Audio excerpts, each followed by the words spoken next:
lose is determined in an instant. If you want to step back, I'll slash your justice in two. It seems that you need my help. All right. I'll try to meet your expectations. Alrighty, guys. So, let's talk about him a little bit. I will go ahead and say this unit's pretty insane. At least looks insane, right? I like his animations. Apparently, this is not MLK Ron. He is Zack.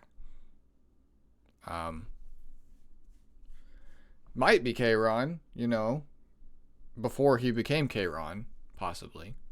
That could be a thing. I love this guy's design. He's sick. I'm not a weird waifu player, so I like playing with male units. I like katanas. I think his aesthetic is really cool. He kind of reminds me of like a Yu Yu Hakusho character, kind of like Rando and what's his name? Yusuke's dad. I can't remember, but let's go ahead and talk about him. He's got K-Ron's base stats, which is crazy. This is now the fastest unit in the game, next to K-Ron, right? 129 base speed is the highest base speed. He's got crit in his imprints. He's got good base attack. Could be higher, but it's good, right? Low health, low defense. He's a thief.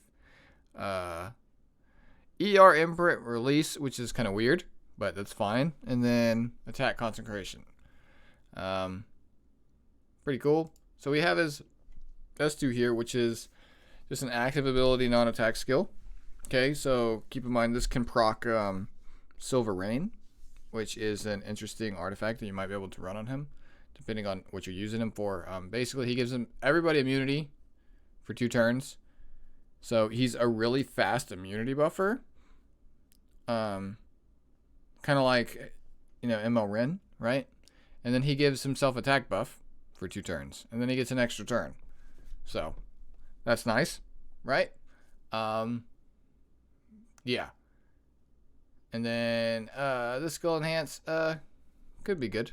But with how often this guy is going to rotate, I think he's going to be able to give your team, like, depending on how you use him, you're going to have uptime on immunity like the entire time. 증가를 발생시킵니다. 자신에게 추가 턴이 발생합니다. But they kind of show it against Politis here. I think he's meant to be kind of like a pseudo Politis counter. Should we do this? And then he takes the turn. 3스 Okay, then we have his S3 here. Instant Blade. That's kind of a lame name for all the shit he does, but attacks all enemies with sword. Dispelling 2 buffs. This goes up to 100. This goes up to 85. He just got that new Stigma buff. Stigma decreases CR gain by 50%. And decreases healing received by 50%. So there's that. Defense break, obviously, you ignore 70% of their defense. And he gets himself skill nullifier. Damage increases proportional to caster and the target speed. So, I don't know if that's like the faster they are, the more damage you are, or the slower they are, the more damage you are. I'm going to assume it's how fast you are and how fast they are. And it's not the speed difference. Like, I think it would specify the difference in speed. It would increase the damage if that was the case. But this is pretty good. And the soul burn is ignore ER. So basically, this guy's like Bazaar and Crack with a built-in defense break. It's pretty crazy to think about. Like, this, the fastest unit in the game with a soul burn strip.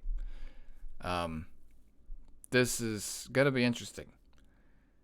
But for a unit to be relevant right now, they kind of have to be insane, right? The meta is very defined. Like, if you're wondering what the meta looks like, just look at my tier list that I put out before this video, and you'll kind of see. I will say Violet shits on this unit. This unit can't touch Violet at all, and Violet can likely just solo your team anyways, so that's always a possibility. But I think he's just kind of like a better Acid in a sense, right? Because he's a little bit faster. He gives your team immunity. He can be used in anti-cleave. He can be used in cleave. I don't know about a slower draft. He might just be able to be picked. But mind you, this unit, he doesn't have like evasion protection like other thieves, right?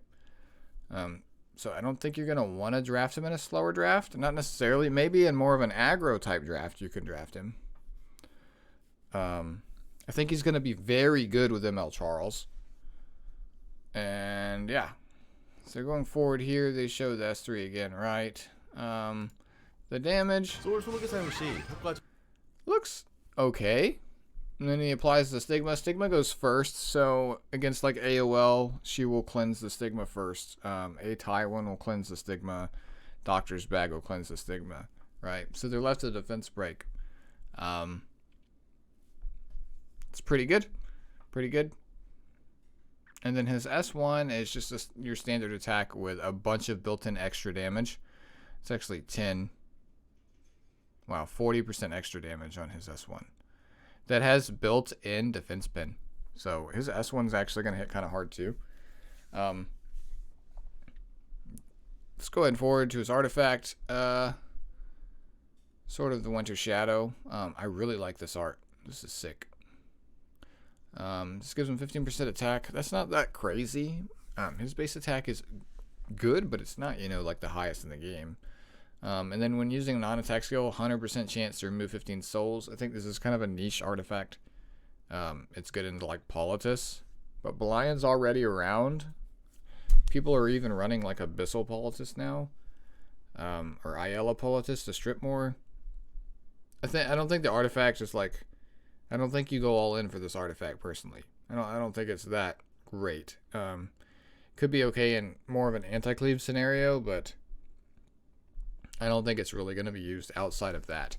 For me, this guy, I think he's just going to replace my Kisei. Kisei is very good still, though, so I don't know. Maybe I'll just put her on slower gear and give him my premium speed gear or whatever. Because I'm definitely going to pull this guy, and I'm definitely going to use him because he seems like a really fun unit to use, and I'd much rather have him on my team than whoever I'm fighting. So, going back to Ran here. Possible artifacts and just a couple niche interactions I want to talk about real quick. So, he's kind of got like a Pokeball on his thing here. But, he's got like a Pokeball right here too. Look. He's a Pokemon trainer. Neat. So basically, I think Silver Rain actually has some kind of use now. I think Silver Rain could be good on him in cleave scenarios to buff your cleave units. So like he's going to take the first turn. He uses the non-attack skill. He gives attack buff to another one of his units and then him. If you're running him on Alexa's Basket, he has 2 chances to proc the greater attack before he takes his turn because he takes 2 turns. If you run him on RNL, he has 2 chances to proc an extra turn. Kind of like Biken, right? So, he already gives himself an extra turn afterwards. Like, if you proc RNL after you use that ability, I'm pretty sure it works in the same way. So, you'll get 2 extra turns. So, effectively, this guy can, like, on RNL, with 2 chances to proc it, he can defense break their team and then S1 something.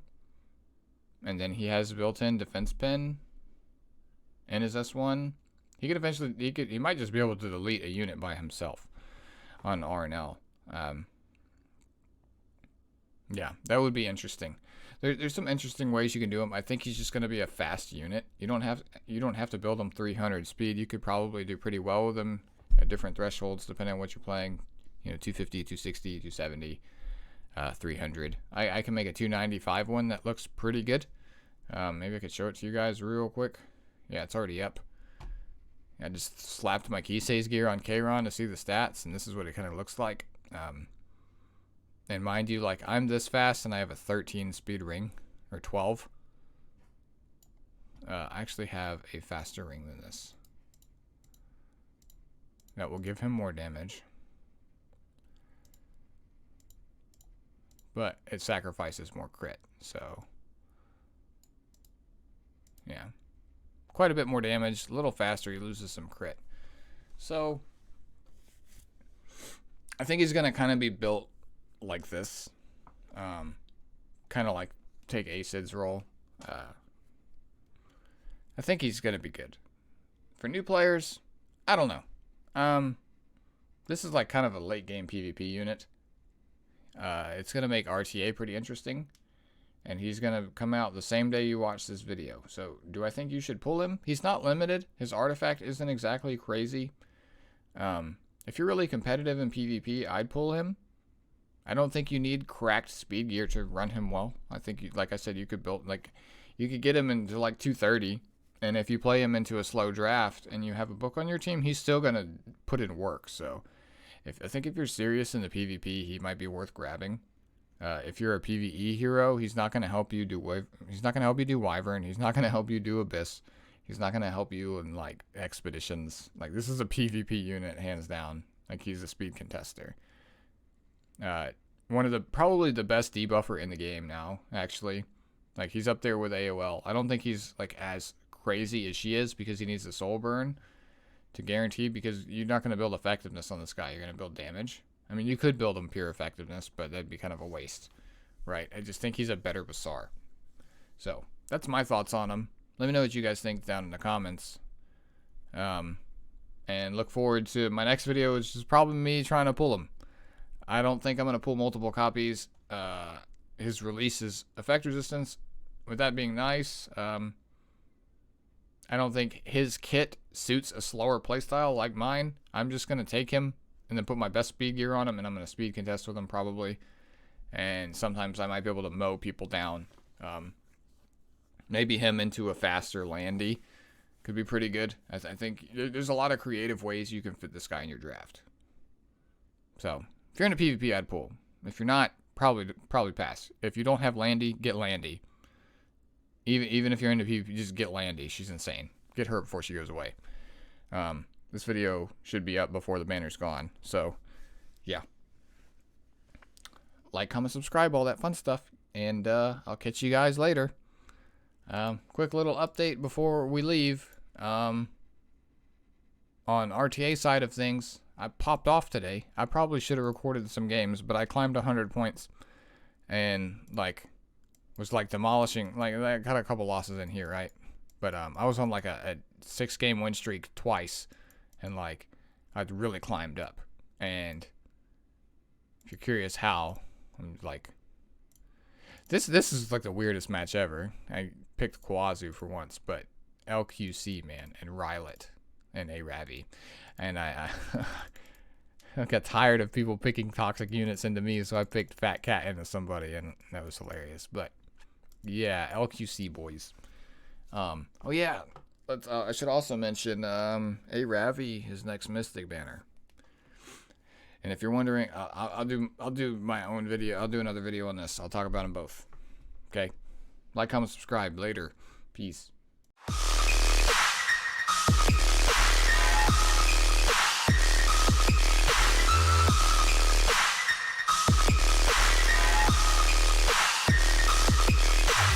Fuck.